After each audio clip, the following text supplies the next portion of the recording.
On ne s'en lasse pas de cette musique, de cette petite musique qui annonce le début de chaque scène ici sur la scène Syrah Food Forum.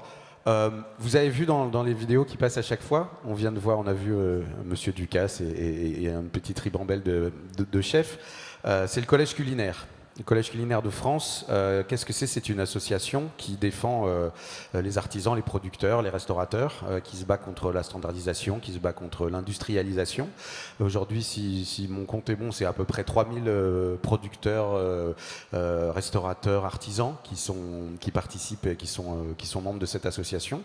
Et chaque jour, on retrouve avec le collège un artisan ou une artisane ou des artisanes qui en font partie. Et aujourd'hui, on est avec vous, on est avec Pauline Dupré et avec, je dois regarder ma fiche parce que je ne sais pas pourquoi, Alice Perchenet, je n'arrive pas à retenir ton nom de famille, c'est très mal. Et c'est quelque chose dont je souffre constamment dans ma vie parce que j'ai un nom de famille tordu, alors que le tien non, donc je m'en excuse. Alice, c'est très bien. Mais donc Alice et Pauline, vous êtes là et on va parler de confiture. Confiture et compagnie, c'est le nom de votre... comment on dit, entreprise, projet, entreprise. On dit, ouais. C'est un nom qui est explicite, de confiture et compagnie, et en même temps, pas vraiment, parce que la confiture, il y en a beaucoup de la confiture, et vous avez une histoire, une approche et une façon de faire qui est un petit peu à part. Je ne sais pas laquelle de vous veut commencer par nous raconter comment c'est né Confiture et compagnie, et comment vous avez décidé de faire ça. Confiture et compagnie a bien 5 ou 6 ans dans ma tête. Sur le papier, elle a 3 ans, on a été créé en 2020, mais ça faisait déjà pas mal d'années que je travaillais le sujet, puisque je voulais être indépendante, je voulais créer quelque chose, et surtout dans le monde de l'alimentaire, du culinaire, puisque je suis passionnée de cuisine, c'est de là que ça commence. Je me suis posé des questions, qu'est-ce que je pourrais faire dans l'alimentaire qui pourrait être simple, entre guillemets, je mets vraiment des guillemets parce que finalement la confiture c'est pas si simple que ça, mais un produit qui demande une technique assez correcte, facile à entreprendre et sans grand besoin de matériel, et facile à mettre en place. Avec Pauline, on se connaît quand même depuis quelques années, nous sommes amis via nos conjoints et c'est comme ça qu'on s'est connus et qu'on a commencé à discuter de nos projets l'une et l'autre et de cette envie d'être indépendante. Et à un moment donné, on se pose des questions quand on veut se lancer dans une entreprise. Est-ce qu'on est capable de gérer l'ensemble des tâches à laquelle on va être confronté? Et la question c'est non, parce qu'on ne peut pas être... on est multitâche, mais on ne peut pas tout savoir, tout faire. Et on a l'avantage d'être deux et d'être complémentaires, puisque moi, je suis dans le métier de bouche, je crée, je fabrique, et Pauline, c'est plus la vente, la partie commerciale et administrative. Le titre de cette table ronde, c'était être artisan en 2023 entre rêve et réalité. Il faut combiner ça, le rêve et puis la réalité. On en a beaucoup parlé, on en a parlé encore juste avant avec Florent Laden. C'est important, hein, il faut aussi que l'argent rentre, sinon les choses ne marchent pas. C'est peut-être un peu tôt pour faire un bilan, mais vous êtes une entreprise jeune, mais ça se passe bien. Oui, ça se passe très bien, sinon on ne serait pas là aujourd'hui et ça continue à progresser forcément. On fait de beaux partenariats avec des chefs étoilés, des belles enseignes, des belles maisons. On vient d'être référencé à la Grande Épicerie de Paris, donc forcément tout ça, tous ces acquis maintenant, ça nous pousse aussi à vouloir proposer des produits pour Alice de qualité, de surprendre toujours sur les saveurs. Et moi personnellement, ça me pousse aussi à aller voir d'autres enseignes pour promouvoir notre produit, faire découvrir nos associations de saveurs qui peuvent être surprenantes.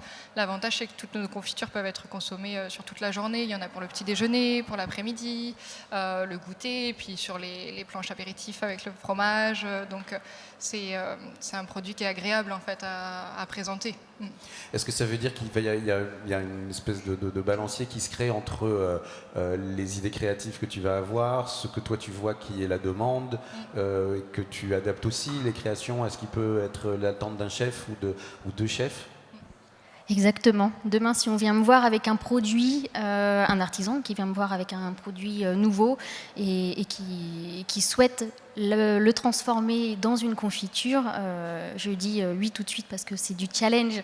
Et c'est là où mon métier est passionnant, c'est dans la création et dans le partage avec d'autres chefs ou d'autres artisans. Les ingrédients, tu utilises vraiment beaucoup de choses, en partant parfois un peu, je le dis de façon positive, dans tous les sens, vraiment. Enfin, il y a rien qui t'arrête. On peut tout mettre en confiture. On peut tout mettre en confiture. De l'ail noir, par exemple. Okay. Cerise à l'ail noir, ça peut surprendre au nom et ça surprend au goût parce que des personnes vont très mal le voir et finalement au goût vont être surpris positivement. Avec une envie des fois aussi de choquer un petit peu ou de provoquer, c'est oui. de jouer en tout cas. Oui. On va en reparler après, mais un des ingrédients que vous utilisez, c'est le sureau. Et on va avoir une rencontre aussi dans le cadre du collège culinaire avec un producteur de sureau. Je veux bien qu'on revienne sur Savoie parce que ça a été justement ce type de collaboration, si j'ai bien compris. Mais avant ça, il y a aussi la façon dont vous avez décidé de les faire, ces confitures. C'est un produit haut de gamme que vous avez choisi de faire. Et dans les règles de l'art, on peut le dire aussi. Dans la préparation, tu t'es imposé un cahier des charges sur la façon dont tu travailles. Cahier des charges, oui. Au tout début, quand on a dit on stoppe nos carrières professionnelles de l'une et l'autre dans le monde du salariat, on s'est dit voilà, la confiture, qu'est-ce qu'on aime dans la confiture, qu'est-ce qu'on veut comme produit, qu'est-ce qu'on veut montrer aux clients, c'est le fruit et c'est pas le sucre. D'accord. Et du coup, on a pris le choix de présenter des préparations à base de fruits. Légalement, ce ne sont pas des confitures, ce sont des préparations à base de fruits. Donc, puisqu'il y a moins de sucre. Ok, on n'a pas le droit de l'appeler confiture, c'est ça? C'est une confiture, mais sur la petite étiquette, sur l'étiquette, légalement, je ne peux pas mettre confiture. Parce qu'on est à quel pourcentage de sucre? On est à 50. Ok. Ça, c'est un choix qui est assez radical, qui est pas c'est forcément un choix, facile. oui, c'est un choix qu'il a fallu prendre dès le départ. Est-ce qu'on donne le nom confiture à notre produit ou est-ce qu'on donne le nom préparation à base de fruits à notre produit? Là, ça sur change les rien. Qui sont là, il y a les cerises. Il y a une exception. Il y a une exception. C'est laquelle? C'est celle-ci. C'est quoi? C'est la confiture ananas kiwi jaune et fleurs de sureau. C'est justement le partenariat avec Olibel, puisqu'en fait c'est une confiture que j'ai présentée à un concours en 2022, un championnat international, et pour lequel il y a un cahier des charges. Et là, il faut être une confiture. Donc il faut avoir un taux de sucre bien précis, un minimum, pour avoir l'appellation confiture. C'est quoi le taux de sucre? C'est 55%. 55. Mais allez, descendre de 5%, on pourrait se dire, ça change quoi? Pas grand-chose. Mais ça change tout. Pour nous, ça change énormément. Okay. Ça change quoi au moment de la cuisson? Ça change dans ce que ça va... Le sucre, c'est un exhausteur de saveur, donc ça veut dire que c'est plus compliqué de faire ressortir les goûts. Qu'est-ce que ça représente quoi comme problème, en fait? C'est pas un problème, hein. C'est juste, effectivement, comme le disait Alice, c'est un choix de faire ressortir plus le fruit. Et ces fameux 5% de delta entre préparation à base de fruits, en tout cas nos produits, et confiture, ça se ressent tout de suite en dégustation, en bouche. On vient pas être saturé au niveau du palais par le sucre, on a vraiment l'impression de croquer dans le fruit. Et ça a été une volonté d'Alice dans ce qu'elle souhaitait proposer. Dès le départ, d'avoir vraiment l'impression d'avoir le fruit en bouche, tout simplement. Est-ce que je vois qu'il y a des petites cuillères à côté des pots? On va en goûter. Évidemment. Est-ce qu'on peut le faire maintenant? Comme ça, on sait de quoi on parle. Oui. Si je ne sais pas ce qui est le mieux, peut-être que les gens s'approchent, ou bien comment on fait? Quand on met sur la cuillère, ça tient bien ou c'est comment? Ça tient bien. Ça tient bien. Si vous voulez goûter, venez. Levez-vous. Ah mais il faut travailler un peu, il faut travailler. Mais, alors moi je veux le retour en direct des dégustations s'il vous plaît. Donc on a une fraise. Fraise, cerise ail noir, c'est celle qui va être un peu... On a goûté l'ananas, Alors, on va avoir la fraise, grand classique, mais ce que je dis à tout le monde, quand on goûte une confiture, il faut à minimum manger la fraise. C'est la référence, c'est la confiture que tout le monde va connaître. Et c'est là où on se rend compte qu'une confiture de fraise, ça goûte fraise. Et c'est impressionnant parce que quand on reprend les habitudes des confitures industrielles, on se rend compte après que la confiture n'a pas goût de fraise. Il n'y a pas d'agent de saveur ajouté. Rien. Il y a pas de... Il y a du fruit, il y a du sucre, Et il y a c'est du tout. jus de citron, un peu d'agar-agar en fonction du fruit. C'est le texturant, c'est le gélifiant, c'est ce qui va aider à la prise de la confiture. C'est tout. C'est tout. Pas de conservateur, pas de colorant. Ça aussi, c'est un choix radical et qui n'est pas forcément si évident que ça sur des confitures. Je vous en prie. Ça veut dire qu'elles ont une date de conservation qui est moins longue, oui, Légèrement, oui. légèrement. Oui. Mais Ce qu'on conseille, c'est de les conserver au frais, puisqu'en effet, il n'y a pas de conservateur. Et moins il y a de sucre, moins il y a ce conservateur naturel. Donc, faut consommer dans le mois, mais généralement, elles sont consommées très vu la rapidement. taille du pot, j'imagine que- On a le pot, on a la taille au-dessus, on a le 250 grammes, mais les retours clients, c'est le pot, il ne fait Ça pas dure 3 jours. un mois. Et Pauline, elle disait différents moments, différentes façons de les déguster. Quand tu imagines une recette, tu te dis déjà à l'avance, ça c'est pour ce moment-là, ça c'est pour ce pairing-là, ou bien... Oui, alors des fois, je fais la recette en fonction d'un moment. Par exemple, la cerise à l'ail noir, je voulais une confiture qui se mange avec du salé. Et je suis partie pas de la source, mais je suis partie du but final. Et je suis remontée jusqu'à l'ail noir. Jusqu'à ça. Je vais la goûter quand même, parce que à force d'en parler... Moi, j'ai l'impression Alors, que les c'est quoi, alors, dégustations sont les réussies. hein. dégustateurs, ça va? Vous dites quoi? C'est avec un foie gras. Ouais. C'est surprenant, mais c'est vachement Foie gras, fromage. Une petite tomate et une burrata, c'est de saison. Tomate burrata en vinaigrette avec un vinaigre balsamique. Ça change complètement la entre guillemets classique confiture de cerise. Tout d'un coup, il y a une profondeur très différente. Il y a un petit truc en plus. Tu mets du temps. Trouver l'équilibre sur une recette comme ça, c'est beaucoup d'essais, c'est beaucoup de tentatives. Ça dépend. Ça va vraiment dépendre. Là, j'ai été très rapide sur celle-ci. Par contre, je travaille actuellement sur le concours international 2023. Et cette confiture me donne un peu plus de fil à retordre. Mais Avec celle-là, non, celle que je proposerai au Confituriade on 2023. peut pas encore dire ce que c'est. Non, Secret. non. C'est secret. Interdiction.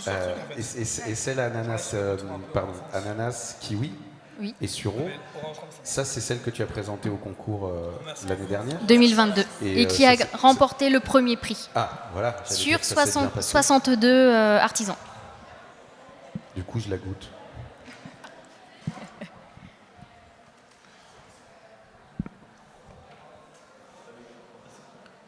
C'est joli. Hein. Wow. Ça, c'est vraiment de la gourmandise dessert, ça. Quand Oui. tu l'as imaginé, c'était pour quel moment? Tu l'as Je l'ai pas imaginé pour un moment, celle-ci. C'est un coup de cœur pour la fleur de sureau de Holibel, qui faisait partie du Collège culinaire de France, comme nous. Et quand j'ai vu son produit, j'ai voulu le transformer en confiture. Elle sera là demain hein, sur la scène avec nous. Elle est de l'autre côté au marché. Elle est des juste derrière producteurs.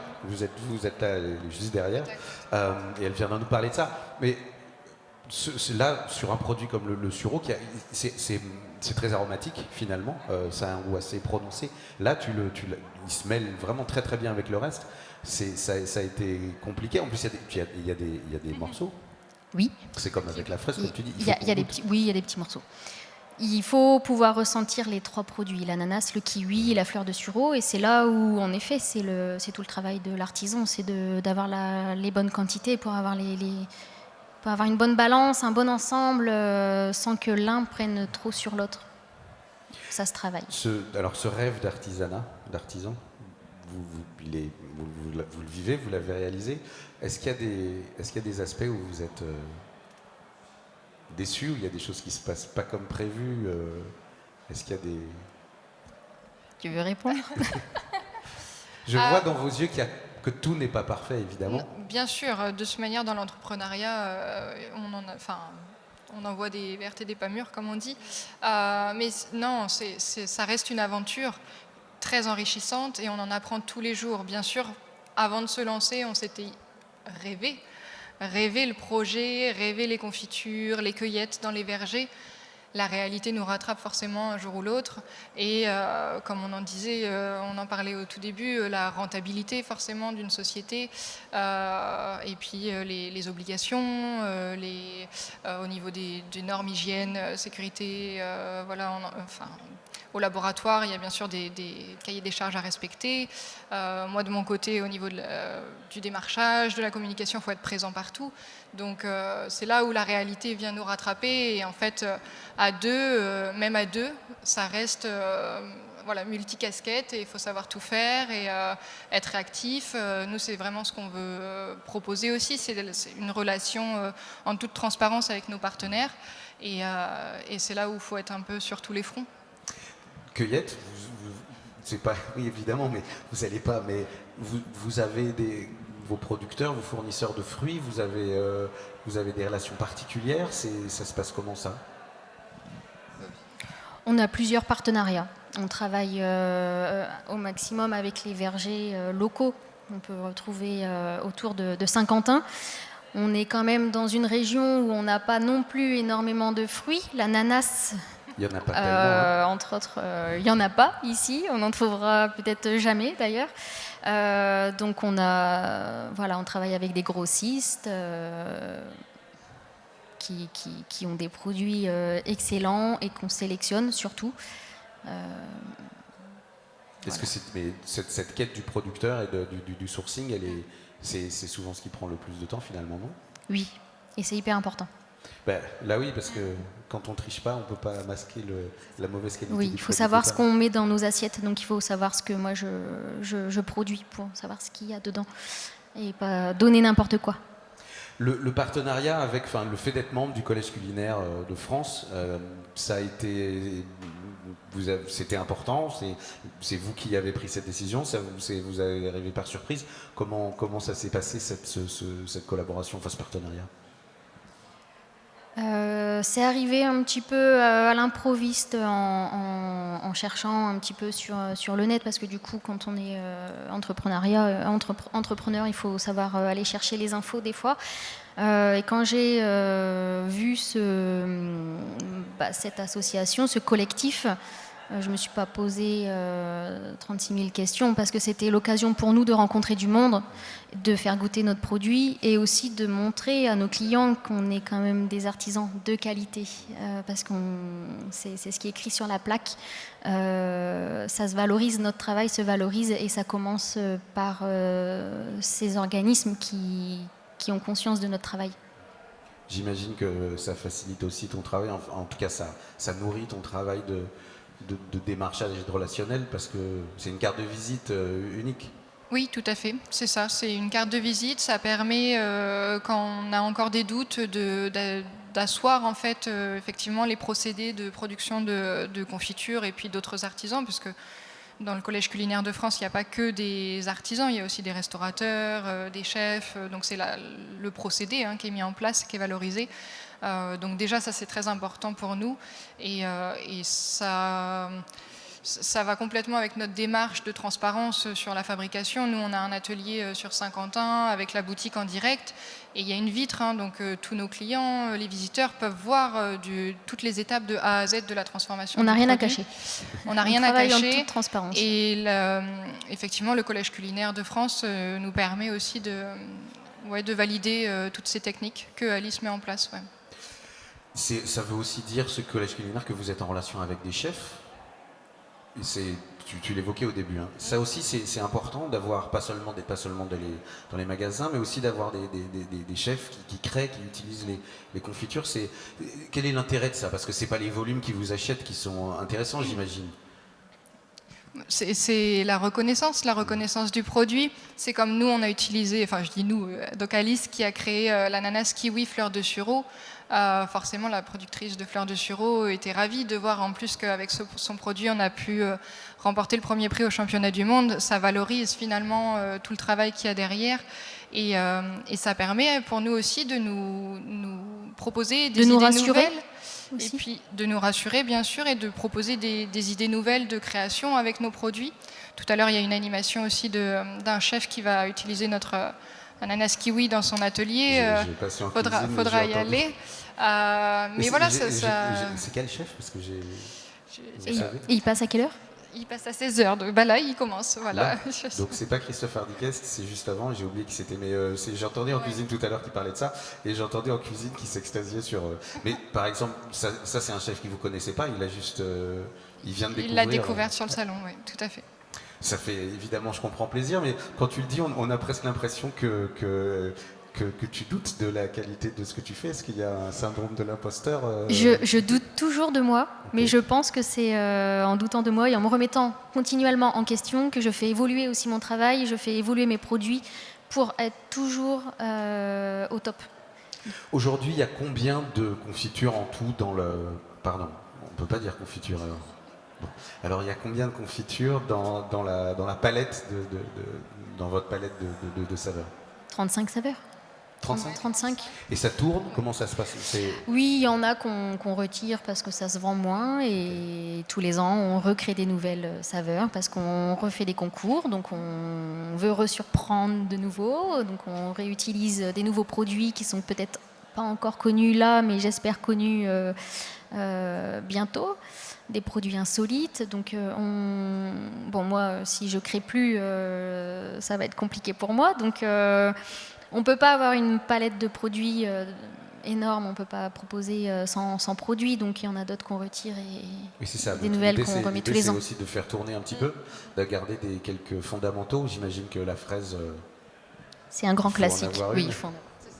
On n'a pas le choix, mais d'avoir des goûts saisonniers aussi, des choses comme ça, parce que là on est aussi allez, la saison ça va compter. Dans la confiture on s'en fout un peu de la saison, non? Pauline fait des grands yeux, je dis des bêtises. Oui et non. Alors, une confiture de fraises, on va pas faire une confiture de fraises avec des fruits frais en plein mois de décembre. Par contre, on va faire une confiture de fraises avec des fraises qui ont été cueillies à maturité et cryogénisées, donc surgelées à très très basse température. Et je produis avec des fruits surgelés quand c'est nécessaire pour les périodes où il n'y a pas de fruits frais. Parce que tes confitures, enfin vos Il n'y a confitures, aucun elles se gardent impact. pas, 6 mois, hein, donc, Ça se garde 2 ans. Ah, une fois, tant que c'est pas ouvert. Oui. Ok, donc ok. Et puis, revenir sur la saisonnalité, les envies aussi. Les envies du moment changent en fonction de... Effectivement, en été, on a plus envie de fruits rouges. En hiver, on va être plus sur des saveurs automnales. On a créé une saveur de Noël qui est exclusivement présente dans notre boutique À Noël. pour les fêtes de Noël, forcément, avec de la cannelle. Donc, c'est là où la saisonnalité est importante, effectivement. En termes de volume de production, vous êtes aussi limité, si je comprends bien. Enfin, vous pouvez pas vous mettre à produire plus, ou est-ce que c'est l'objectif de grandir en volume? On grandit en volume de jour en jour. Ok. Mais on n'a pas de machine. Quand on fait 500 pots jour, on fait 500 pots jour avec nos petits bras. On met en pot avec un broc et on ferme quand même les pots avec une capsule semi-automatique pour garder ce côté, cette qualité au niveau de la fermeture et avoir une étanchéité complète sur les pots pour qu'ils puissent se garder 2 ans. Voilà, on passe des étapes. Mais les volumes commencent à arriver et quand on arrive à 500, 700 pots jour, ça commence à être dur physiquement. Parce qu'aujourd'hui, vous avez une demande vers la grande épicerie à Paris. J'imagine que du coup, là, on parle quand même de certains volumes sur ce type de magasin. C'est dur de suivre, de tenir le flux. Aujourd'hui, les filles sont efficaces en atelier, effectivement. Mais ce qui est sûr, c'est que nous, on veut garder la fabrication artisanale. Donc, on passera jamais sur de l'industriel. La bassine que vous voyez aujourd'hui sur le salon en cuivre, c'est vraiment la bassine qui est utilisée à l'atelier. Aujourd'hui, il y en a 6. Le but, s'il faut passer à 12. augmenter, voilà. Mais ne pas passer sur de l'industrialisation. Vraiment, la qualité de la transformation du travail est préservée. De travailler comme ça de façon artisanale, à l'ancienne, avec le cuivre, etc., ça veut aussi dire que parfois il peut y avoir une erreur humaine ou enfin un problème de cuisson, etc. Ça arrive.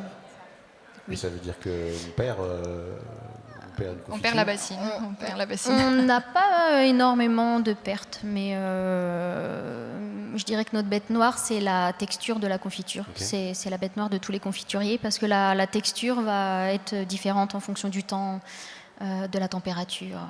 Est-ce qu'il pleut? Est-ce qu'il y a une hydrométrie plus ou moins faible? Le local en lui-même, s'il est plus aéré, là on a changé de local, on s'est agrandi et je suis en train de changer ma technique parce qu'en fait mes confitures sont pas identiques. On est sur des produits artisans, d'artisanat et en effet il peut y avoir des variations de couleurs, de textures. C'est ce qui fait la beauté du produit artisanal aussi. Hein. C'est des produits d'artisanat. C'est pas être standardisé. Ça veut dire que là par exemple quand il fait très chaud comme en ce moment, c'est bien ou c'est pas bien pour cuire des confitures? C'est plutôt bien, c'est quand il pleut que c'est pas très bien, quand il fait humide. Ok, parce que la confiture a du mal à prendre. Okay. La texture, l'évaporation de l'eau à l'intérieur de la bassine va partir beaucoup moins vite. Mais ça tombe bien parce qu'il ne pleut jamais à Saint-Quentin. Évidemment. Vous disiez, on peut venir en toute transparence, littéralement. Ça veut dire qu'on peut venir voir là où vous travaillez à Saint-Quentin et on peut acheter les confitures, j'imagine, mais on peut vous. Oui, quand vous voulez. Ok. Bah on va tous venir vous voir. Il y a des petites plaquettes ici. On a goûté tout à l'heure, mais je vois qu'il y a des gens qui sont arrivés depuis.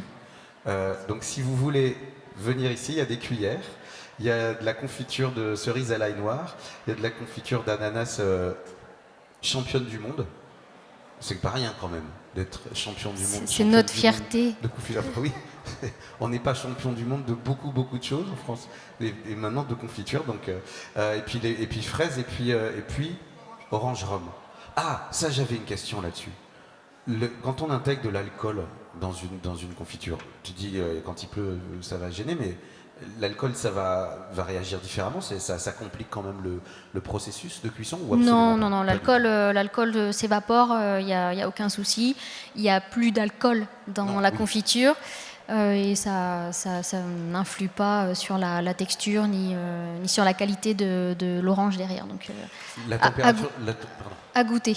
Allez. Oui, la température, la maîtrise de la température est aussi très importante, puisqu'il faut qu'il y ait cette évaporation, mais il ne faut pas non plus qu'il y ait une ébullition. Allez, je ne sais pas si le terme est correct, mais en tout cas que ça se mette à faire des grosses bulles, la confiture, c'est pas bon. Ça s'apprend, oui. Mais ça s'apprend sur le tas.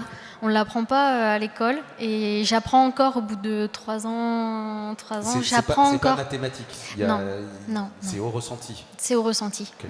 Bon, il y a des petites techniques, la technique de la cuillère, la technique de l'assiette, pour vérifier la prise de la confiture. Mais oui, c'est le feeling, c'est l'expérience. Voilà. Je vous dis, j'apprends encore. Je pense que je vais apprendre encore longtemps. C'est avec le cœur aussi. Avec le cœur. Toutes les deux, on sent bien. C'est fait avec amour, c'est noté dessus. C'est écrit dessus. Mais je vous invite, si vous voulez, à venir goûter les confitures. Je vous demande d'applaudir Alice Perchenet et Pauline Dupré. Merci. Confiture et compagnie. Vous les retrouvez juste là, sur le marché des producteurs jusqu'à lundi. Merci infiniment d'être venus. De toute façon, on vient vous voir. Merci, oui. Et puis venez goûter, ceux qui veulent. On se retrouve dans 5 minutes avec Émile Rossignol, avec Damien Laforce et avec JB Coquelard. Et on va parler des saveurs du Nord. À tout de suite.